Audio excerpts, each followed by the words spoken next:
श्री शिवाय नमस्तुभ्यम। हर हर महादेव। बड़े विवादों के बाद आखिरकार 17 मई से करनाल हरियाणा में गुरुजी पंडित प्रदीप मिश्रा जी द्वारा शिवपुराण कथा शुरू हो गई है। 7 दिवसीय शिवपुराण कथा है जिसे आप 17 से 23 मई तक आस्था और यूट्यूब के माध्यम से दोपहर के 1 बजे से 4 बजे तक लाइव देख सकते हैं। आज 18 मई दूसरे दिन की शिवपुराण कथा में गुरुजी ने ये नई जानकारियों को दिया है।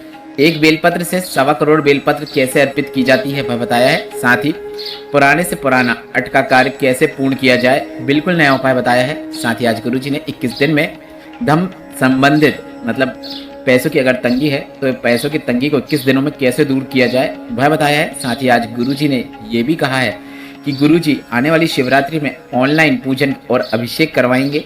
कब करवाएंगे वह जानकारी भी आपको इस वीडियो में मिलने वाली है। साथ ही गुरुजी ने पुरुषोत्तम अधिक मास शिवरात्रि का बिल्कुल नया उपाय बताया है। अगर किन्हीं कारणवश आपने 18 मई दूसरे दिन की शिवपुराण कथा का श्रवण नहीं कर पाए हैं तो संपूर्ण कथा का रास्ता तो आपको इस छोटे से वीडियो से प्राप्त होने वाला है। बढ़ते हैं बिना किसी देरी के आज की शिवपुराण कथा की पहली विशेष जानकारी की ओर। कथा शुरू होते ही गुरुजी ने कहा, शिवपुराण की कथा कहती है जीवन को पार लगाने के लिए शिवपुराण आवश्यक है। जीवन में सुख प्रदान करने वाली होती है शिवपुराण कथा। जीवन के कष्टों को दूर करने वाली होती है और शिवपुराण में परमात्मा को प्राप्त करने का तरीका बताया गया है। बढ़ते हैं शिवपुराण कथा की दूसरी विशेष जानकारी की ओर। गुरुजी ने कहा, शिवपुराण की कथा कहती है अगर आप शिव जी को 1008 बेलपत्र चढ़ाना चाहते हैं तो आपको 1008 बेलपत्र के वृक्ष लगाना चाहिए। फिर इतनी बेलपत्र आपको चढ़ाने की सोचना चाहिए। बढ़ते हैं शिवपुराण कथा की तीसरी विशेष जानकारी की ओर। गुरुजी ने कहा, गीता प्रेस के शिव पुराण के उमा संहिता आप पढ़ेंगे तो उसमें आपको वर्णन देखने को मिलेगा। माता पार्वती ने शिव जी को प्रसन्न करने के लिए 1.25 करोड़ बेलपत्र को शिवलिंग पर अर्पित करने का संकल्प ले लिया, पर पार्वती जी और उनकी सखियां मिलकर भी 1.25 करोड़ बेलपत्र एकत्र नहीं कर पा रही थी। तो पार्वती जी ने तुम्बरुका जी से पूछा कि मेरा संकल्प मैं कैसे पूर्ण करूं। तो तुम्बरुका जी ने कहा कि आप एक बेलपत्र लें, उसको सुखा लें, उसका पूरा चूरा बना लें, जितना बारीक हो सके उतना बारीक कर लें, एकदम महीन कर लें। इसके बाद उस बेलपत्र को शिवलिंग पे अर्पित करें। वह 1.25 लाख बेलपत्र को शिवलिंग पे अर्पित करने का आपको सुख प्रदान कर देगी। बढ़ते हैं आज की कथा की चौथी विशेष जानकारी की ओर। गुरुजी ने कहा, सभी से आपको प्रयास करना है जब भी आप कुबेरेश्वर धाम जाते हैं तो वहाँ पर जो केदार शिला है उस पर चढ़ी हुई कोई एक बेलपत्र को आपको प्राप्त करके अपने घर आना है, या फिर वहाँ पर कंकर शंकर की जो पूजन सभी करते हैं उसमें अगर कोई बेलपत्र चढ़ी हुई है तो उस बेलपत्र को प्राप्त करके अपने घर पे लाना है, सुखा लेना है, पीस लेना है, जितना बारीक कर सकते हैं उतना बारीक करके एकदम महीन करके अपने पास रख लेना है। इसके बाद आपका जो कार्य अटक रहा है, जो कार्य लंबे समय से पूर्ण नहीं हो रहा है, उस कार्य के लिए निकलने से पहले आपको उस बेलपत्र का महीन जो आपने पीसा है एक थोड़ा सा भाग अपने जिब्बिया में रखते हुए, जुबान में रखते हुए उस कार्य के लिए निकल जाना है और उस व्यक्ति से बात करना है। आपका अटका हुआ कार्य शीघ्र पूर्ण होगा, यह निश्चितता है। बढ़ते हैं पांचवी विशेष जानकारी की ओर। गुरुजी ने कहा, हम ये नहीं कहते कि आप शिव को ही भजो, आप जिसको भजते हो उसको भजो, पर पूरा लीन होकर पूर्ण विश्वास के साथ भगवान को आपको भजना चाहिए। आपके मन में कोई भी संशय नहीं होना चाहिए, तभी आपको भगवान की कृपा प्राप्त होती है। बढ़ते हैं छठवीं विशेष जानकारी की ओर। गुरुजी ने कहा, शिवपुराण की कथा कहती है बेलपत्र के 3 भाग हैं। यह लक्ष्मी जी के 3 स्वरूप हैं, लक्ष्मी, अपालक्ष्मी और धनलक्ष्मी। बढ़ते हैं आज की शिवपुराण कथा की 7वीं विशेष जानकारी की ओर। गुरुजी ने कहा, शिवपुराण के कुमारखंड में लिखा है एक बेलपत्र के स्पर्श मात्र कर लेने से हमें 3 लक्ष्मियों को प्राप्त करने की या फिर 3 लक्ष्मियों की कृपा हम पर प्राप्त होना शुरू हो जाती है। बढ़ते हैं आज की शिवपुराण की 8वीं विशेष जानकारी की ओर। गुरुजी ने कहा, जब आपको लगने लगे कि जीवन में धन की कमी चल रही है तो मेहनत खूब करना है, कर्म में प्रधानता करना है, कर्म करने से आपको कभी भी पीछे नहीं हटना है।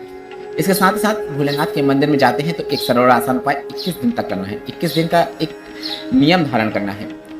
भोलेनाथ के मंदिर में जाना है, सबसे पहले बेलपत्र को शिवलिंग पर अर्पित करना है, इसके बाद शिवलिंग पर एक कलश जल अर्पित कर देना है।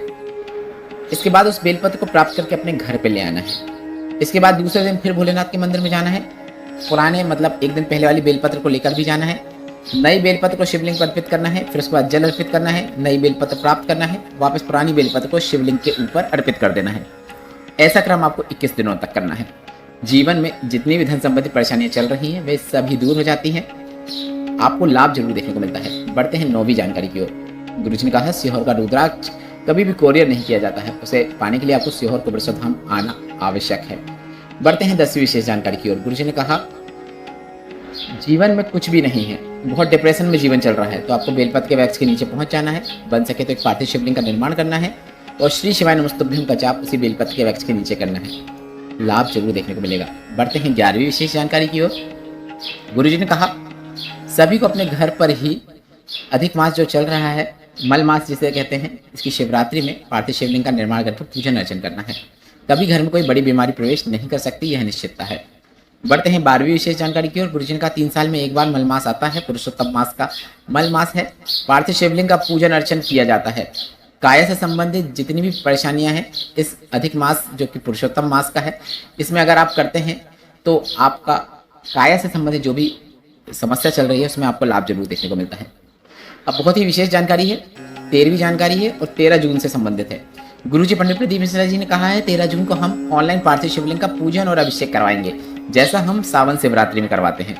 पूजन सामग्री की लिस्ट कल बता देंगे, मतलब 19 मई को गुरुजी बता देंगे, जो हम आपको इसी चैनल के माध्यम से सूचना दे देंगे, लिख के दिखा देंगे क्या करना है, कौन सी 5 चीजें अर्पित करने से इस सावन के शिवरात्रि के बाद जो पुरुषोत्तम की शिवरात्रि है, अधिक मास की जो शिवरात्रि है, उसमें आपकी हर मनोकामना पूर्ण हो जाए। वह 5 सामग्री भी गुरुजी कल बताएंगे।